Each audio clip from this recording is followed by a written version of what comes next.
जय जिनेंद्र दर्शकों, मैं शिफाली जैन बहुत बहुत स्वागत करती हूँ आप सभी का जिनवाड़ी चैनल पर। दर्शकों, आज जिनवाड़ी चैनल के माध्यम से हम आपको एक ऐसे व्यक्ति विशेष से रूबरू कराने ले जा रहे हैं जो कि वर्तमान युग में प्रसिद्ध वास्तुविद भी हैं और या फिर यूं कहें कि वो प्रसिद्ध वास्तु योगी भी हैं। जी हाँ, जिन्होंने स्वयं तो वास्तु की शिक्षा ग्रहण की ही, लेकिन साथ ही साथ उन्होंने लगभग 15 से 20 हजार लोगों को वास्तु के फील्ड में ट्रेन भी किया है। जी हाँ, उन्होंने समाज सेवा में निस्वार्थ भाव से उत्कृष्ट योगदान भी दिया है और उनके इस नेक कार्य को देखते हुए उन्हें समाज, सरकार और अनेकों साधु संतों के आशीर्वाद से उन्हें अनेकों उपाधियों से अलंकृत किया गया है, जैसे कि वास्तु शिरोमणि, वास्तु रत्न, जैन गौरव रत्न आदि से। जी हाँ, मैं बात कर रही हूँ देश की जानी मानी हस्ती और व्यक्तित्व के धनी। जी हाँ, मैं बात कर रही हूँ डॉक्टर राजेंद्र जैन जी की। आइए सीधे उनके पास चलते हैं। जय जिनेंद्र सर, बहुत बहुत स्वागत है आपका। जय जिनेंद्र। राजेंद्र जी, मैं आप सबसे पहले जानना चाहूंगी, वास्तु क्या है, वास्तु की क्या महत्वता है और क्या उपयोगिता है? जिस तरह से आपको जीवन जीने के लिए सांसों की महत्ता है, ठीक उसी तरह वास्तु में जीवन जीना आवश्यक है। वास्तु यानी प्रकृति के नियमों का पालन करना, नेचर के अकॉर्डिंग चलना। देखिए, जो सन की रेज होती हैं और उन रेज का लिविंग नॉन लिविंग थिंग्स पर जो प्रभाव पड़ता है, उसके कारण आपकी केमिस्ट्री पूरा चेंज होती है और उस केमिस्ट्री के कारण ही आपके लिए एनर्जी प्राप्त होती है। जैसे आप देख रहे होंगे, लाखों वर्षों से वही मिट्टी है, उसी मिट्टी से आप गेहूं उगाते चले आ रहे हैं निरंतर लगातार, और लेकिन उसमें कभी क्षमताएं खत्म क्यों नहीं हुई? क्योंकि सूर्य हमेशा चार्ज करता रहता है। ठीक इसी तरह से आपको सूर्य चार्ज कर रहा है। प्रकृति और मानव में सही संबंध स्थापित करने की स्थापत्य कला का नाम है वास्तु। इसकी महत्ता मैं कहूं तो बस इतना ही कह देना चाहूंगा मैं आपको कि आप यदि वास्तु के बगैर जीवन जीना चाहते हैं तो जी तो सकते हैं, लेकिन अच्छा जीवन नहीं जी सकते। क्योंकि जिस तरह से इस शरीर की फिजियोलॉजी होती है, इसी तरह से बिल्डिंग की फिजियोलॉजी होती है कि बिल्डिंग में यदि आपके गंदी वायु आ जाती है तो उसका क्रॉस वेंटिलेशन के माध्यम से आपकी अच्छी वायु उसे बाहर निकाल देती है और पॉजिटिव एनर्जी उसके अंदर चली जाती है। बस यही सिस्टम जो शरीर की फिजियोलॉजी करती है, वही सिस्टम से बिल्डिंग फिजियोलॉजी कंसेप्ट ही वास्तु है। बहुत अच्छा आपने बताया। अच्छा, दूसरी बात मैं आपसे जानना चाहूंगी, वास्तु की अगर बात करें तो जैसे किसी व्यक्ति को घर का निर्माण कराना हो, भवन का निर्माण कराना हो या फिर मंदिर का निर्माण कराना हो, ऐसे में आजकल बहुत सारे व्यक्ति हैं वो डरने लगे हैं। वो इसलिए डरने लगे हैं क्योंकि आजकल सोशल मीडिया का जमाना है। अगर हमें घर का निर्माण कराना, सबसे पहले हम सर्च करते हैं गूगल पर कि कौन सा स्पेशल है वास्तुविद में, और ऐसे में लोग गलत फायदा भी उठा रहे हैं। हालांकि किसी को ज्ञान नहीं है वास्तु का, मैं कोई हालांकि इस बात पे कोई बुरा ना माने, क्योंकि ऐसे होता है। और उनके अगर हम YouTube पे सर्च करें, किसी को नाम को सर्च करें, तो उनके लाखों में फॉलोअर्स हैं, मिलियन में फॉलोअर्स हैं, लेकिन अगर कोई व्यक्ति उनसे संपर्क करना चाहे तो वो गलत सलाह भी दे देते हैं। तो ऐसे में किसी व्यक्ति को सही सलाह लेने के लिए किस वास्तुविद से उन्हें संपर्क करना चाहिए? पहली बात तो मैं यहाँ पर आपको बोलना चाहूंगा कि आपने कहा किसी सोशल मीडिया में, इंस्टाग्राम में या फेसबुक में, सब में जो भी व्यू रहते हैं मिलियन में तक में पहुंच जाते। निस्संदेह ऐसे लोग, ऐसी चीजें मैंने देखी जिसके कोई परिणाम नहीं कि एक लवंग से पूरे एक लौंग को खा लेने से लोग कह रहे हैं कि आप दुनिया को वशीकृत कर लेंगे, पूरे ब्रह्मांड को, और उनके व्यू 5 मिलियन हो जाते हैं।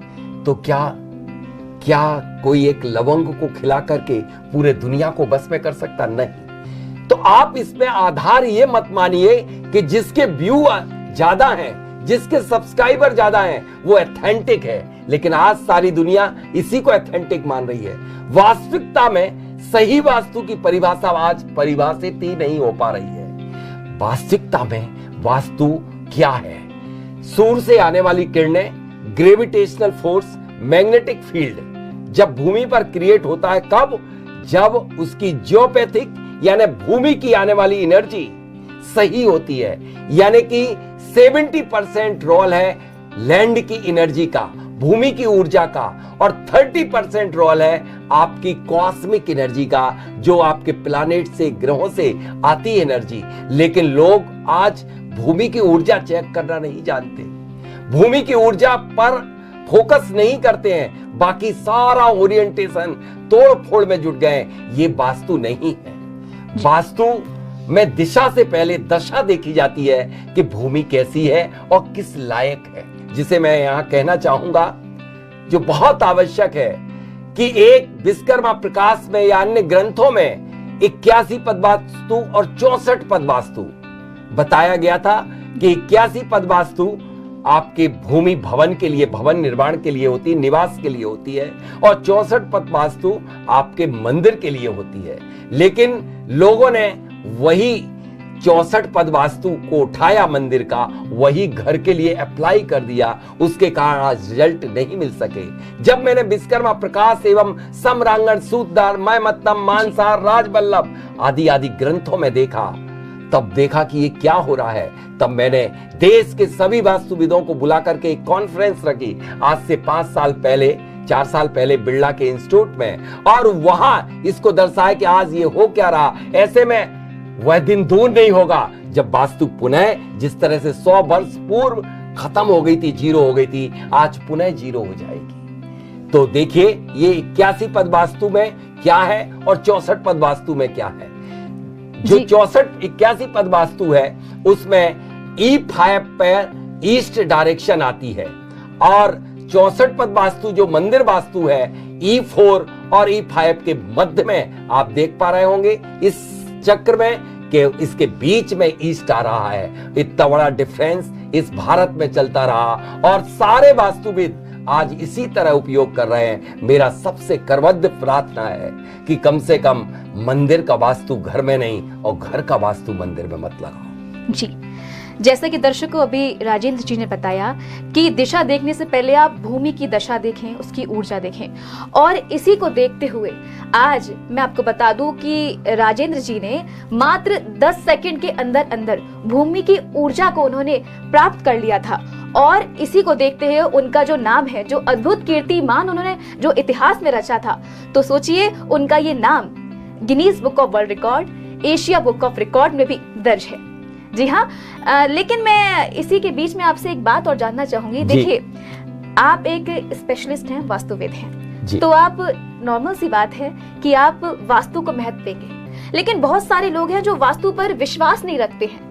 लोगों को डर भी लगता है हालांकि, लेकिन एक तरफ वो इस पर विश्वास भी नहीं करते हैं। तो ऐसे में लोगों को विश्वास करना क्यों जरूरी है? क्या इतना जरूरी है आजकल वर्तमान युग में वास्तु हमारे लिए? निस्संदेह मैं कहता हूं जो विश्वास नहीं करते हैं वास्तु में, वो दिन और रात में भी विश्वास नहीं करते होंगे, क्योंकि जो दिन और रात को मानता है वो वास्तु को अवश्य मानता होगा। क्योंकि सूर्य और चंद्रमा जिस गति से मूव होते हैं, उसी ओरिएंटेशन, उसी सूर्य की उस गतिमान स्थिति के अनुसार हम अपनी दिन भर की दिनचर्या को व्यवस्थित करने का नाम है वास्तु। सूर्य पश्चिम पूर्व में उदित होता है, पश्चिम तक पहुंचता है। जिस गतिमान से सूर्य पूर्व से पश्चिम तक पहुंचता है, उसी गतिमान से हम दिन भर की दिनचर्याओं को व्यवस्थित करते हैं। मैं आपसे एक बात और जानना चाहूंगी, जैसे कि आपने बताया कि सूर्य और चांद, आपने बताया जिस तरह से गति लेते हैं, मैं आपसे जानना चाहूंगी आप किस प्रकार से आप ऑब्जर्व कर पाते होंगे कि जैसे घर का निर्माण कराना है, उस घर के निर्माण से पूर्व आप उस भूमि का, आप जैसे आपने अद्भुत कीर्तिमान रच दिया था, उसकी 10 सेकंड के अंदर आपने उस भूमि की ऊर्जा को समझ लिया था, आप कैसे ऑब्जर्व कर पाते होंगे?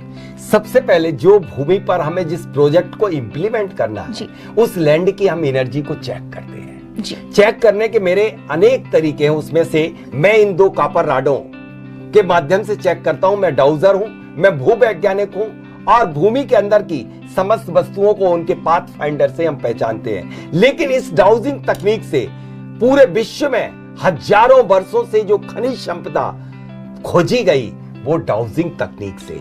इसी तरह से मैं भूमि की ऊर्जा चेक करता हूं, इसके ऊपर मैंने पीएचडी की है। जितनी इंटेंसिटी से ये राडें घूमती हैं उस आधार पर कह देता हूं कि उस भूमि में उतनी ऊर्जा होगी। और जब ये मंद मंद घूमती हैं तो मध्यम मॉडरेट होगी, और जहां पर निगेटिव घूम जाती हैं वहां पर निगेटिव एनर्जी जनरेट करने वाला कोई भी एलिमेंट सल इत्यादि होता है। तो मैं पहला पॉइंट भूमि की एनर्जी। सेकंड पॉइंट होता है यदि एनर्जी कम है तो इसकी एनर्जी इंप्रूव कैसे करें। जिस तरह से किसान एक खेत को जोतता है और उसके बाद बीज डालता है, ठीक इसी तरह से हम भूमि को उस लायक बनाते हैं। भूमि के मिट्टी के 16 संस्कार उस भूमि में करके और उसको एक्स्ट्रा एनर्जेटिक बना देते हैं कि यदि कोई हमारा ओरिएंटेशन का कोई दोष भी रह जाए तब भी वह क्षम्य है, चल सकता है। तो पहले हम भूमि का सिलेक्शन करें, लैंड एनर्जी चेक करें, लैंड एनर्जी सिलेक्शन करके 16 संस्कार भूमि में गर्भ विन्यास इत्यादि क्रियाएं करके, और ओरिएंटेशन कहां किस दिशा में हमारे उस planet gravitational force, magnetic field and sun raise.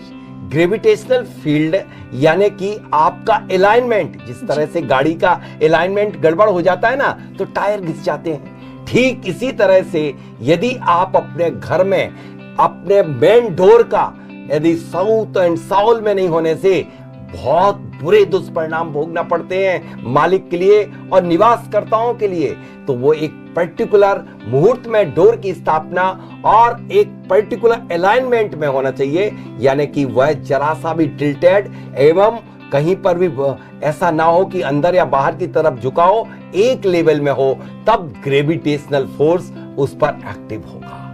मैं एक बात इन सबसे जो आपने जानकारी दी, मैं सबसे रूबरू हूँ। एक बात मैं आपसे जानना चाहूंगी, देखिए आने वाली जो पीढ़ी आ रही है, जो युवा पीढ़ी है, हमें उनको एक्टिव करना है इस चीज के लिए, क्योंकि आजकल जो युवा पीढ़ी है वो सोशल मीडिया की तरफ ज्यादा अग्रसर रहती है और बहुत सारे जो युवा पीढ़ी होती है वो इन सब बातों पर विश्वास नहीं करते हैं। तो आप युवा पीढ़ी को क्या संदेश देना चाहेंगे इस वास्तु के माध्यम से? मैं युवा पीढ़ी से बस इतना कहना चाहूंगा कि आप हमेशा ही प्रकृति के साथ चलना, उठना, बढ़ना सीखें। यदि आप नेचर के साथ चलेंगे तो निश्चित आपको सफलता प्राप्त होगी। नेचर से मतलब मेरा सीधा अभिप्राय है, घर अकेला वास्तु के अनुरूप बना देना पर्याप्त नहीं है। जब आप सूर्योदय के पूर्व सुबह प्रातः काल सोकर के उठेंगे तब आपके शरीर की वास्तु आपकी ठीक होगी। अन्यथा आप 9 बजे सोकर के उठेंगे और आप अपने घर में पड़े रहेंगे सूर्य को पैर दिखाते हुए, तो कितना आपका घर वास्तु के अनुरूप बना होगा, लेकिन आपको रिजल्ट नहीं मिलेंगे। आज के वास्तुविद के लिए भी एक मेरा संदेश है कि वह स्वयं अपने शरीर की वास्तु ठीक करे, यानी कि स्वयं मांसाहार और अल्कोहल का सेवन न करें। आज तो ट्रेनिंग में भी मांसाहार परोसा जा रहा है, फिर वो कैसे दूसरे की वास्तु ठीक कर पाएंगे? बहुत अच्छी आपने जानकारी दी और मैं सभी उन युवाओं से मैं भी निवेदन करना चाहूंगी जो सर ने जानकारी दी है उसको ग्रहण करें, क्योंकि वास्तु का हमारे जीवन में बहुत बड़ा रोल होता है। इसी के मध्य सर मैं आपसे जानना चाहूंगी, वास्तु कितने प्रकार का होता है? देखिए, वास्तु अनेक प्रकार का होता है। जैसे गृह वास्तु अलग है, मंदिर वास्तु अलग है और पूर्व वास्तु यानी नगर वास्तु अलग होता है। ये मेनली 3 प्रकार से विभाजित किया गया है कि जब नगर को बसाया जाता है तो नगर वास्तु के लिए कि उस नगर में तालाब कहां बनाए जाए, मंदिर कहां बनाए जाए, राजा का महल कहां बनाया जाए, ऐसी चीजों का सिलेक्शन करके फिर जातिगत लोगों को किस जाति किस काम करने वालों को कहां बसाया जाए, ये है नगर वास्तु। अब इसके बाद आती है मंदिर वास्तु। मंदिर नगर के किस तरफ बसाया जाए जिससे कि प्रभु की दृष्टि पूरी की पूरी नगर के ऊपर पड़े और नगर का उद्धार हो। मंदिर वास्तु अपने आप में बहुत बड़ी चीज है। अब होती गृह वास्तु। गृह वास्तु के भी कई भाग हैं, जैसे इंडस्ट्रियल वास्तु यानी उद्योग वास्तु और निवास की वास्तु। तो जहां पर हम निवास करते हैं वो भूमि हमेशा शांत्यार्थ सुखार्थ होना चाहिए। वहां पर सुख शांति ज्यादा महत्वपूर्ण है, यानी कि वह स्वर विज्ञान में हम लोग कहते हैं कि वहां पर चंद स्वर का जल और पृथ्वी तत्व की भूमि होना चाहिए। लेकिन जो व्यापार की भूमि है वह एक्स्ट्रा ऊर्जावान यानी सूर्य स्वर की भूमि होना चाहिए। वहां श्रम करने की ताकत वह भूमि पर होना चाहिए। तो इस तरह से ये मेन भूमि के वास्तु के प्रकार होते हैं। जो आपने प्रकार बताया में वास्तु के, इसी के मध्य मैंने एक और वास्तु का नाम सुना, फेंग शुई वास्तु। ये फेंग शुई वास्तु ये प्रकार में नहीं है। जी जी जी। ये फेंग शुई वास्तु जो है वो हमारे देश की वास्तु नहीं है जी। हर देश की अपनी अपनी भौगोलिक स्थिति के आधार पर, वहां की क्लाइमेटिक कंडीशन के आधार पर वहां के वास्तु के सिद्धांत प्रतिपादित किए जाते हैं। भारत के वहां की भौगोलिक और क्लाइमेटिक कंडीशन के आधार पर है, लेकिन आज ऐसे लग रहा है कि भारत अपने देवताओं को भूल करके और अन्य देश के देवताओं को पूजने लगा है, अन्य देवताओं की अन्य जगह की वास्तु को स्वीकार करने लगा है। आज भारत में बाढ़ सी आ गई है फेंग शुई वास्तु की। यदि मैं यहाँ पर बहुत कुछ कहने की इजाजत हो तो मैं कुछ आज जी जी, अपने दर्शकों से और सबसे कहना चाहता हूँ कि समूची सृष्टि 5 तत्वों से निर्मित है और वैदिक वास्तु यही कहती है कि सिर्फ 5 तत्वों के सम्यक संतुलन का नाम वास्तु है। लेकिन वैदिक वास्तु के जो 5 तत्व का साइकिल था कि किस तत्व से किसकी उत्पत्ति हुई, लेकिन वैदिक वास्तु की फेंग शुई वास्तु ने इसे उल्टा कर दिया। हमारे यहाँ पर वैदिक वास्तु में शिव पुराण में स्पष्ट वर्णन आता है कि 5 मिथुन आए और पहला मिथुन था आकाश, और आकाश ने उत्पन्न किया वायु को, और वायु का फ्रिक्शन हुआ, टकराहट हुई, उससे अग्नि की चिंगारी निकली, यानी कि वायु ने अग्नि को उत्पन्न कर दिया। अग्नि जब ठंडी होती है तो ओस जैसी पानी की बूंद बन जाती है, अग्नि ने जल को उत्पन्न कर दिया, और जल जब समुद्र का रूप ले लेता है और समुद्र में लाखों वर्षों तक वह जल इकट्ठा बना रहता है, उसका धीरे धीरे बाष्पीकरण होकर के और उसका परतदार चट्टानों में परिवर्तित हो जाता है, तो वह पृथ्वी तत्व बन जाता है। पृथ्वी तत्व पुनः आकाश तत्व बन जाता है। ये साइकिल वैदिक वास्तु का है, लेकिन फेंग शुई वास्तु ने इसको ही उल्टा कर दिया। इस भारत की सृष्टि का जो क्रम है उसको ही परिवर्तित कर दिया, और भारत के सारे वास्तुविद आज इस क्रम को तोड़ करके और फेंग शुई वास्तु के क्रम पर चलने लगे। यहां तक कि फेंग शुई वास्तु की एक और बहुत गहरा आघात पहुंचाया है, बहुत बड़ा भारत के लिए नुकसान है, वो मैं बता देना चाहता हूं। जैसे ही दीपावली या कोई भी हमारे भारत के त्योहार आते हैं, विशेष रूप से दीपावली पर आपने देखा होगा 2 पगलियां लगवाने के लिए बाजार में बाढ़ आ जाती है, पगलियां बिकने लगती हैं, 2 लक्ष्मी जी के पंजे, उन दोनों के बीच में एक स्वास्तिक छोटा सा बना दिया जाता है और घर पे सब लोगों को रिकमेंड किया जाता है। और भारत के लोग इतने पागल हैं कि पैसे के पीछे कि वो सब हर दरवाजे पे लगा डालते हैं। कोई ये नहीं देखता है कि इसके बीच में एक स्वास्तिक बना हुआ है, और वह पैरों से प्रतिदिन प्रवेश करते ही पैर उस स्वास्तिक, उस मांगलिक प्रतीक के ऊपर रखते हैं, जिसके कारण सब अमंगल हो जाता है, लक्ष्मी यानी पैसा साफ खत्म हो जाता है। ये एक चाल है फेंग शुई वास्तु। क्या बात है, कितनी अच्छी हम लोगों को सीख मिल रही है। वाकई राजेंद्र जी, मैं आपसे मिलकर मैं भी बहुत सारी आपसे टेक्निक जान रही हूँ।